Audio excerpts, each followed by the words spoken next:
안녕하십니까, 동학개미 의열 단장입니다. 오늘은 RSI라는 보조지표에 대해서 배워보겠습니다. 먼저 차트 설정하는 방법부터 가르쳐 드릴게요. 지표에, 추세 지표에 RSI라는 버튼을 더블 클릭하면 이렇게 들어가요. 그러면 먼저 RSI는 뭐냐, 이렇게 시장이 상승세를 하고 있으면 상승세가 얼마나 강한 상승 추세인지, 하락하고 있을 때 이 하락이 얼마나 강한 하락 추세인지 100분율로 나타낸 것이고요. 추세의 전환 시점, 변곡점이라고 하죠. 이 변곡을 잡아내는 예측을 가능하게 하는 지표다. RSI는 이 변곡을 잡아낼 수도 있고 이 추세가 얼마나 강한 추세인지 예측을 가능하게 해주는 지표이다. 여기가 0부터 100까지 100분율로 나와 있어요. 그런데 이 RSI 수치가 여기 30% 이하이면 과매도 구간이라서 매수하는 시점이라 이겁니다. RSI 지표가 여기 70% 이상으로 올라가면 이렇게 빨간색으로 표시되는데 과매수 구간이기 때문에 매도를 하면 된다, 이런 뜻이죠. 저번에 MACD에서도 배웠던 다이버전스에 대해서 배우겠습니다. 가격 지표와 이 보조 지표가 반대의 방향성을 가리킨다면 변곡의 시점이다라고 알려드렸죠. 고점이 올라갔습니다. 그런데 RSI는 고점이 내려갔어요. 그러니 고점은 올라갔지만 RSI 고점은 내려갔으니 여기에서 하락 다이버전스가 떴다. 그러니 앞으로의 추세는 하락일 거다, 이렇게 예상을 하는 겁니다. 여기에 RSI도 여기에서 제가 하방이 맞다라고 계속 우긴 이유는 하락 다이버전스가 떴다, 이것도 제가 생각하는 뷰의 근거를 뒷받침하는 지표죠. 그런데 말입니다, 여기 저점이 올라가는데 저점이 내려가요. 저점이 올라가는데 저점이 내려가요. 다이버전스잖아요. 그런데 상승 추세로 됐네요. 그러면 RSI 다이버전스가 틀린 걸까요? 아닙니다. 이거 진짜 이해하기가 좀 힘들어요. 저점이 올라갈 때 다이버전스가 하락 표시를 하면요, 이 상승 추세는 강한 추세니까 더 추세가 연장된다, 이런 공식이 있습니다. 제가 좀 더 이해하기 쉽게 문서로 된 걸로 보여드릴게요. 구글로 들어가서 다이버전스 RSI라고 검색을 해보세요. 그리고 이미지로 들어가 보겠습니다. 그러면 다이버전스 RSI 내용들 이렇게 많이 나와요. 이거는 다 우리나라 사이트가 아닌 해외 사이트일 가능성이 높습니다. 여기에서 뭐 이런 거 한번 들어가 보겠습니다.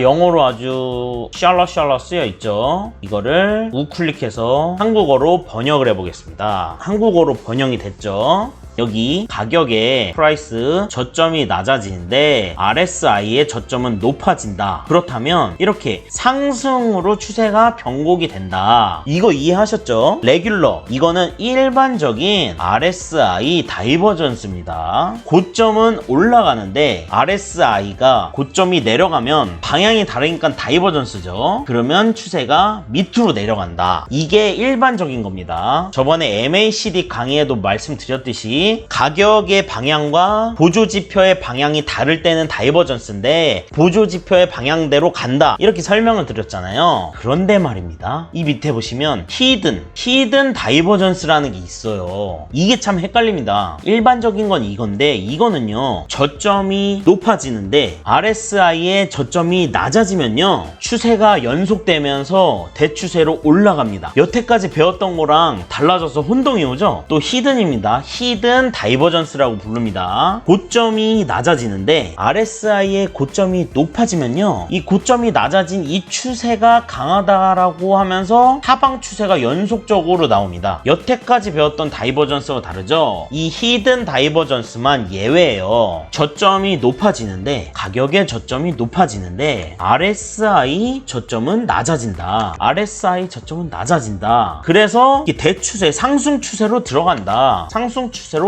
들어간다. 이게 히든 다이버전스입니다. 위에 두 개 있는 거는 규칙적인 다이버전스예요. 일반적인 다이버전스예요. 이 가격의 방향과 RSI의 방향이 다를 때 RSI 방향으로 추세가 전환된다라고 배웠죠. 그런데 여기 밑에 히든 다이버전스는요, 숨겨진 다이버전스예요. 여기는 저점이 올라가는데 RSI가 다이버전스가 나오면 RSI 추세를 따라가는 게 아니고 이 가격 추세를 따라 따라가는 거예요. 반대입니다. 히든을 외우셔야 돼요. 고점이 내려가는데 RSI 고점이 올라가면 하락으로 됩니다. 이거 이해를 어떻게 하셔야 되냐면요, 이해하기 쉽게 일반적인 다이버전스를 제가 설명드릴게요. 만약에 아파트 10층에 살고 있는데 5층으로 내려가고 3층, 1층 지하방으로 내려갔어요. 그러면 사람이 심리가 다시 고층으로 이사가고 싶잖아요. 저기 테라팰리스 펜트하우스 맨 꼭대기층으로 가고 싶잖아요. 그런 심리로 저점이 이렇게 내려가는데 RSI가 상승으로 반대 방향을 가리키면 상승 다이버전스가 떠서 이 하락의 추세가 상승으로 변곡이 될 수 있다라는 겁니다. 이거는 이해하셨죠? 이 일반적인 다이버전스 중에 하락 다이버전스, 매도 다이버전스 말씀드릴게요. 점점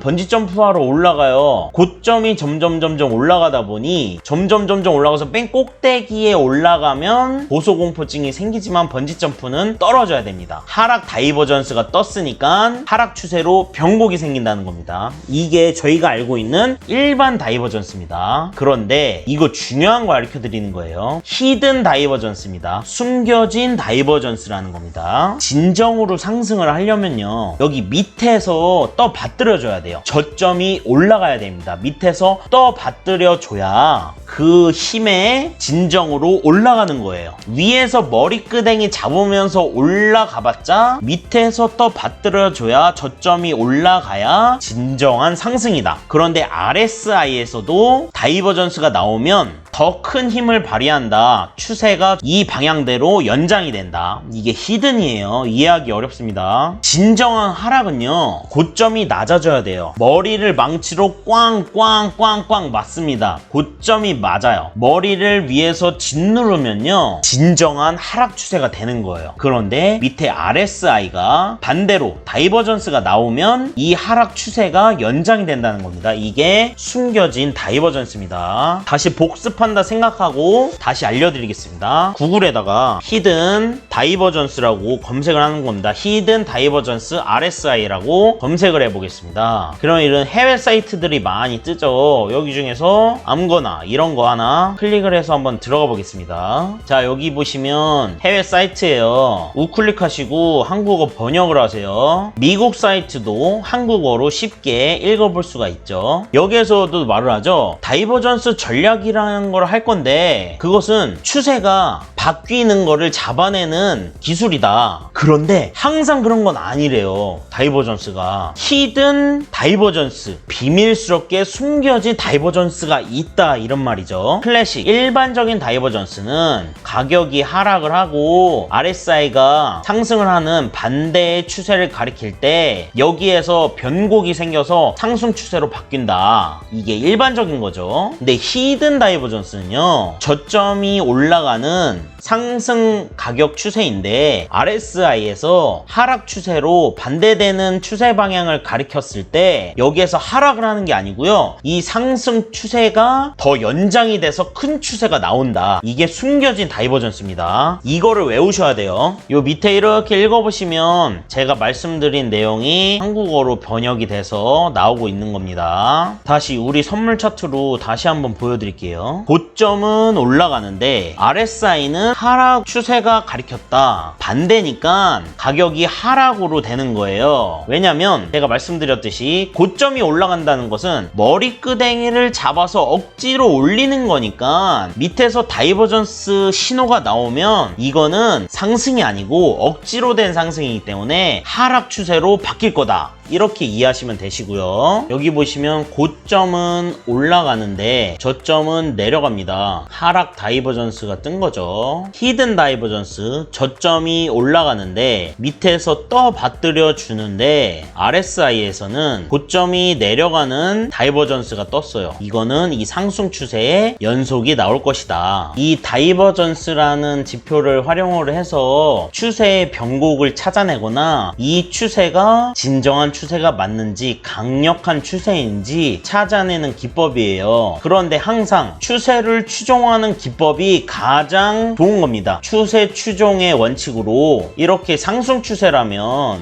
매수를 보시면서 매수 하시는 게 좋고, 이게 하락 추세라면 추세를 추종해서 매매하시는 게 좋아요. 매도.